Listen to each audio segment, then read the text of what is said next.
आज वांग्याची आणि डाळीची भाजी आहे. लसूण भाजला, वांग टाकलं,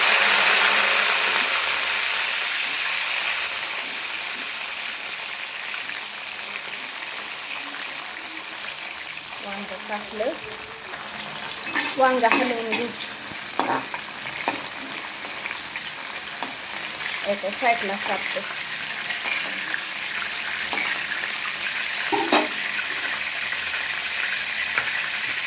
जास्त टमाटर नाही टाकत, अर्धच टाकतो.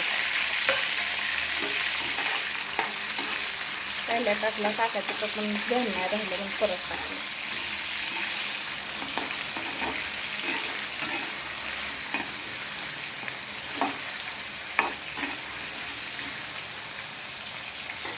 वांग टाकलं, हळद टाकूया.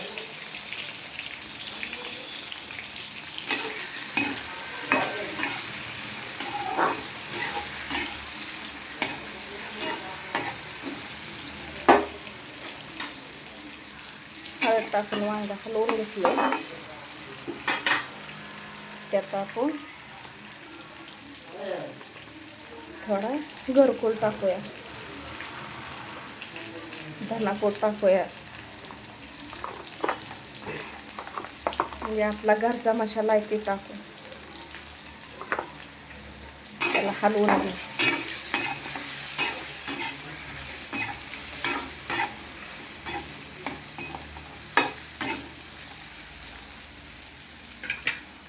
हलवून घेतलं.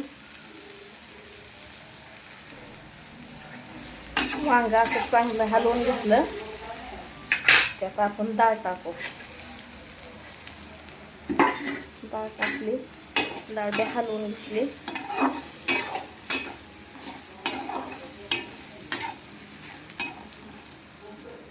हलवून घेतली. त्यात आपण काय करू, मीठ टाकू.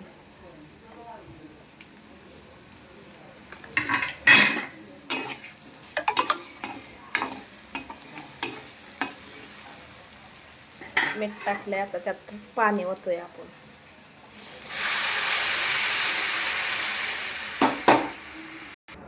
पाणी टाकले. आपलं डाळ आणि वांग शिजवून घेऊ आणि नंतर शेंगदाण्याचं कूट आणि कोथिंबीर टाकू. बघा असं आपलं वांग शिजलंय.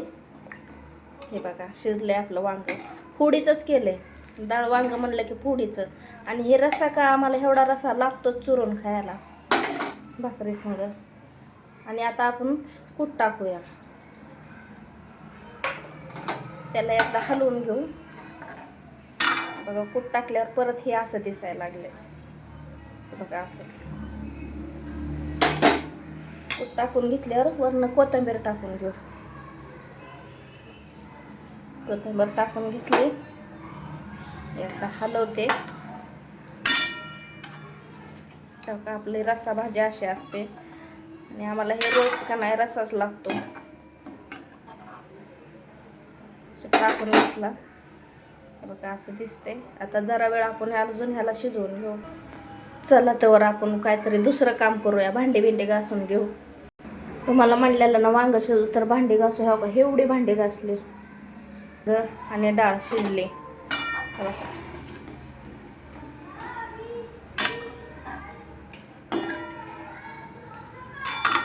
हो का असे झाले. बघा हो का वांग शिजलंय का.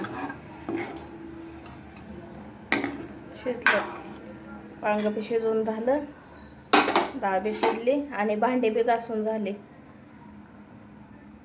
तेवढ्या वेळात भांडी घासली वांग्याच्या तर